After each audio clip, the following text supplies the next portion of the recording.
कल्पना एक मध्यवर्गीय परिवार से थी जिसने अपनी स्नातक की पढ़ाई पूरी कर ली थी और अब वो अपने घर पर ही छोटे बच्चों को ट्यूशन पढ़ाती थी। कल्पना का रंग गोरा था और वो दिखने में भी बिल्कुल गुड़िया की तरह थी। कल्पना के माता पिता उसकी शादी के लिए एक अच्छे लड़के की तलाश कर रहे थे। तभी कल्पना के मामा एक लड़के के बारे में बताते हैं।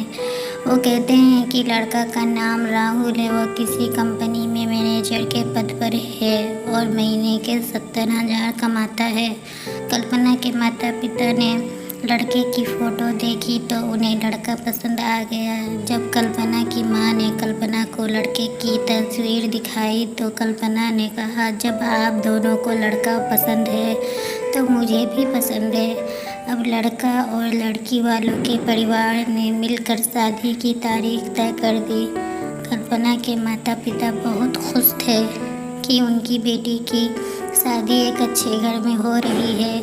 पूरे धूमधाम से कल्पना की शादी हो गई। अब कल्पना अपने बचपन के घर को छोड़कर एक नए घर चली गई। कुछ दिन तो कल्पना को अपने माता पिता और अपने घर की बहुत याद आई। कल्पना की शादी के अब महीने बीत गए थे। अब उसके पति राहुल पहले जैसा व्यवहार कल्पना के साथ नहीं करता था। कल्पना से वो चिड़ा सा रहता था। राहुल अब न पहले जैसा कल्पना को प्यार करता और ना ही उसकी बातों को मानता। कल्पना को समझ नहीं आ रहा था कि वो क्या करे।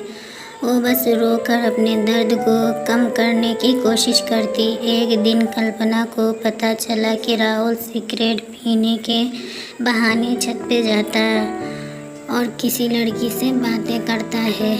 जब कल्पना ने राहुल से पूछा कि आप रोज़ाना छत पे जाकर किससे बात करते हैं, तो इस पे राहुल ने जवाब दिया कि वो मेरी ऑफिस का फ्रेंड है, बस उसी से बातें करता हूँ और तुम अपने काम से मतलब रखो, ज़्यादा सीआईडी बनने की ज़रूरत नहीं है।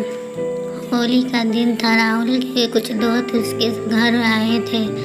सभी ने घर पर पार्टी किया। उस दिन राहुल का एक दोस्त थोड़ा ज़्यादा ड्रिंक कर लिया था और उसने नशे में कल्पना के सामने जाकर कहा, भाभी आप इतनी प्यारी हैं, मासूम हो, फिर भी राहुल भाई दिन भर उस घमंडी नेहा से बातें करते रहते हैं। लगता है कि आप राहुल भाई का सही से ख्याल नहीं रखते। ये सुनकर कल्पना का शक अब हकीकत बन चुका था। अगली सुबह जब कल्पना ने राहुल से पूछा कि ये नेहा कौन है और क्या लगती है आपकी? राहुल, मैं तुम्हें क्यों बताऊं? कल्पना, मैं बीवी हूँ आपकी। राहुल, देखो तुमसे पहले वो मेरे लाइफ में आई। कल्पना, तो फिर मुझसे शादी क्यों किया? राहुल, बस तुम अच्छी लगी इसलिए शादी कर लिया। कल्पना, अब तुम देखना मैं उस कमीनी लड़की को कैसे सबक सिखाती हूँ। नेहा को कल्पना ने कमीनी कहा तो राहुल ने गुस्से में कल्पना को बहुत मारा और उसे कमरे में बंद कर दिया। कल्पना के सास को सब पता था, फिर भी वो अपने बेटे के सामने एक शब्द नहीं बोलती थी। शाम को जब राहुल आया तब उसने रूम का दरवाज़ा खोला। उस दिन कल्पना की तबीयत खराब हो गई, फिर भी उसी हालत में उसने खाना बनाया।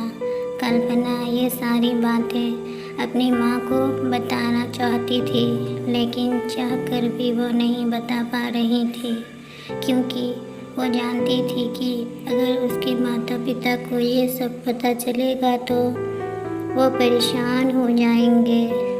राहुल अब कल्पना के साथ नौकरानी जैसा व्यवहार करने लगा। छोटी छोटी बातों पे उसे मारता। कल्पना अब धीरे धीरे डिप्रेशन का शिकार होने लगी। उसके दिमाग में गलत ख्याल आने लगे। अब ना वो समय पे खाना खाती और ना ही किसी से बात करती। आखिरकार एक दिन कल्पना ने रूम में फांसी लगाकर आत्महत्या कर ली। कल्पना ने आत्महत्या का कारण किसी को नहीं बताया, लेकिन उसके सास को पता थी कि कल्पना ने आत्महत्या क्यों किया। दूसरी तरफ कल्पना के माता पिता का रो रो कर बुरा हाल हो गया। कल्पना की मां ने पुलिस को आत्महत्या के कारण उसके ससुराल वालों को बताया। पुलिस राहुल और उसके माता पिता को ले गए, लेकिन पैसों के दम पर कुछ ही दिनों में राहुल और उसके माता पिता जेल से छूट गए।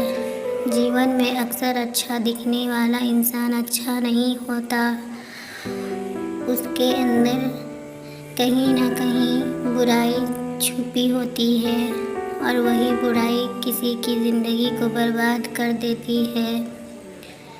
कुछ ऐसा ही कल्पना के साथ हुआ। अगर आपको ये दर्द भरी स्टोरी पसंद आई हो तो इसे अपने दोस्तों के साथ भी शेयर करें।